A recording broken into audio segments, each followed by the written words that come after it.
केंद्रीय विश्वविद्यालय धर्मशाला किसी न किसी मसले पर सुर्खियों में बना रहता है। हाल ही के मसले की बात करें तो 10 साल से परिसर निर्माण को लेकर सिर्फ और सिर्फ राजनीति का शिकार हो रहे केंद्रीय विश्वविद्यालय धर्मशाला के मामले में अब हाई कोर्ट ने प्रदेश सरकार और केंद्र सरकार को नोटिस जारी करके जवाब मांगा है। वहीं केंद्रीय विश्वविद्यालय धर्मशाला के अंदर क्या चल रहा है, किस तरह का माहौल है, इस विषय पर जानकारी दे रहे हैं केंद्रीय विश्वविद्यालय धर्मशाला में NSUI के प्रेसिडेंट सन्नी शर्मा।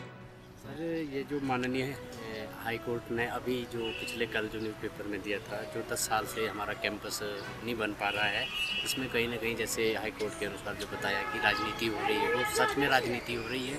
और राजनीति के साथ साथ जो हमारा केंद्रीय विश्वविद्यालय का जो प्रशासन है, वो कहीं ना कहीं सबसे ज़्यादा गलती उनकी भी है कि सरकार ने जो है बजट पेश करके दे दिया है। और अभी हाल ही में 500 करोड़ और सेक्शन हुआ है केंद्रीय विश्वविद्यालय से, जिसमें हमारे जो पूर्व में रहे खेल मंत्री अनुराग ठाकुर जी ने भी इसकी स्टेटमेंट दी थी केंद्रीय विश्वविद्यालय को लेकर। देहरा में खुद गए भी थे कि हमारा कार्य जो चला हुआ है, जो जल्द से जल्द बन जाएगा। लेकिन मैं आपके माध्यम से ये भी पूछना चाहता हूँ कि इसको जो है तो राजनीति का अखाड़ा क्यों बनाया गया है। केंद्रीय विश्वविद्यालय में चाहे वो शिक्षक है, चाहे वो छात्र है, किसी को भी कोई भी फैसिलिटी नहीं है सर। और बहुत दूर दूर से बच्चों को आना पड़ता है। और जैसे देहरा कैंपस है, वहाँ पे तो एक कम्युनिटी हॉल है और एक नर्सिंग हॉस्पिटल जो कि किराए पे लिया हुआ है। 12-13 साल से जो अदर स्टेटों में जो विश्वविद्यालय बने हुए हैं वो तैयार हो चुके हैं, लेकिन केंद्रीय विश्वविद्यालय राजनीति के कारण ही नहीं बन पा रहा है।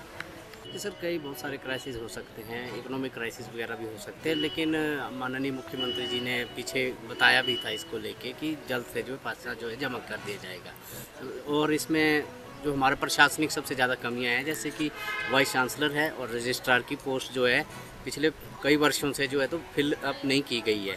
अभी भी पैसा के बचाने के चक्कर में जो है तो टेम्परेरी अपने लोगों को जो कि फ़ायदा देने के लिए रखे हुए हैं, टेम्परेरी डेपुटेशन टाइप में, क्योंकि प्रोफेसर हैं, रजिस्ट्रार नहीं है।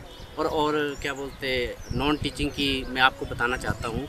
मैंने एक RTI ली हुई थी जिसमें मैंने क्वेश्चन डाले हुए थे, साथ में ये total number of non teaching staff currently employed CUHP register PN और सफाई कर्मचारी along their mode of requirement regular deputation outsource.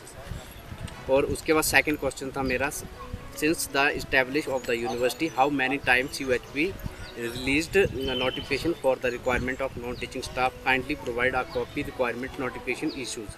लेकिन हुआ क्या सर कि जो मैंने ये कॉपी मांगी 102 पेज का जो रिप्लाई दिया है, इसमें सिर्फ जो है नोटिफिकेशन जो इंटरनेट पे जब डालते हैं वेबसाइट पे, उसकी कॉपियाँ दी हुई है। मैंने मांगा है कि किसकी नियुक्तियाँ हुई है और कैसे कैसे हुई है और किस प्रोसेस से लिया गया है। क्या फर्जी कुछ लोग जो है तो फर्जी तरीके से भी आए हुए हैं। हमने उस चीज़ को जांचने के लिए RTI लगाई थी, लेकिन इसका आंसर जो है तो इन्होंने सिर्फ दे दिया है कि इतनी पोस्टें इस डिपार्टमेंट में। वो तो हम साइट में जाके भी देख सकते हैं, जो वेबसाइट दी हुई है।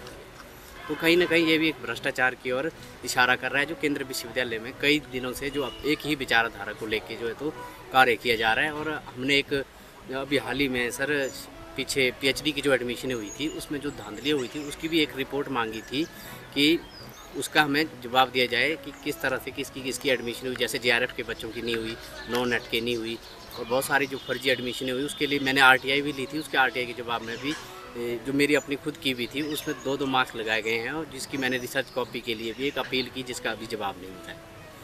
अगर इस तरह से ही करते रहेंगे तो मैं प्रशासन को आपके माध्यम से ये बताना चाहता हूँ, हम जल्द से जल्द जो है इसके प्रति जो है तो हम धरना प्रदर्शन भी करेंगे, अगर हमारे जवाब जो है पूरी तरह से जल्द नहीं दिए गए।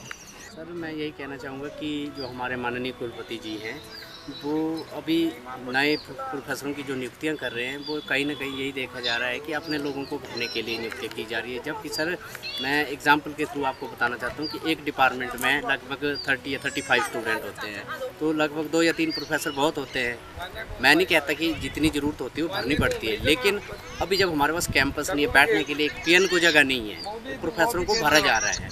इसी बात को बताते हुए मैं आपको एक एग्जाम्पल के थ्रू से बताना चाहता हूँ। जो हमारा लाइब्रेरी है, पुस्तकालय के लिए हमने कई बार DSW के पास, वाइस चांसलर के पास भी गए कि हमारी जो लाइब्रेरी है रात को 10 बजे तक और संडे को भी खुलनी चाहिए, लेकिन कहते हैं कि हमारे पास स्टाफ की कमी है। तो क्या ये लोग एक चौकीदार या एक सिक्योरिटी गार्ड 10,000 20,000 का नहीं रख सकते, लेकिन 2-2 लाख की सैलरी लेने वाला एक प्रोफेसर, एसोसिएट हो या प्रोफेसर हो या असिस्टेंट हो, वो अपने लोगों को भरने के लिए किसी भी कीमत पे ये काम करते हैं। और अभी भी चली हुई है नियुक्तियाँ अपने लोगों को भरने के लिए, और इससे ये हो रहा है कि बच्चों को कोई फ़ायदा नहीं मिल रहा है और प्रोफेसर पढ़ाते नहीं हैं, अपने स्कॉलरों को भेज रहे हैं। जब स्कॉलरों को भेज रहे हैं तो प्रोफेसर जो सैलरी किस ब्याह पे ले रहा है, मैं ये पूछना चाहता हूँ, क्योंकि छात्रों को बहुत समस्याएं आती है। कुछ छात्र ऐसे होते हैं जो स्कॉलर जो आइडियोलॉजी के बेस पे स्टूडेंट को टॉर्चर भी करते हैं और एग्जामिनेशन में भी फेल करते हैं। बहुत सारे ऐसे केसेस आए हैं। सर देखो सर, एक तो सबसे पहले तो हमें स्वागत करता हूँ कि A+ जो मिला है हमारी एक यूनिवर्सिटी को, बहुत अच्छी बात है हमारे हिमाचल के लिए, हमारे हिमाचल विश्वविद्यालय के बच्चों के लिए भी। लेकिन मैं ये पूछना चाहता हूँ कि A+ तो मिला है, लेकिन हमें वो फैसिलिटीज़ कहाँ मिल रही है? हमारे बच्चे नहीं हैं खुश, हमारे स्टूडेंट्स को जाने में प्रॉब्लम आती है, हॉस्टल नहीं है ढंग से। A+ जो है वो बिना किसी कैंपस के मतलब ही नहीं बनता है।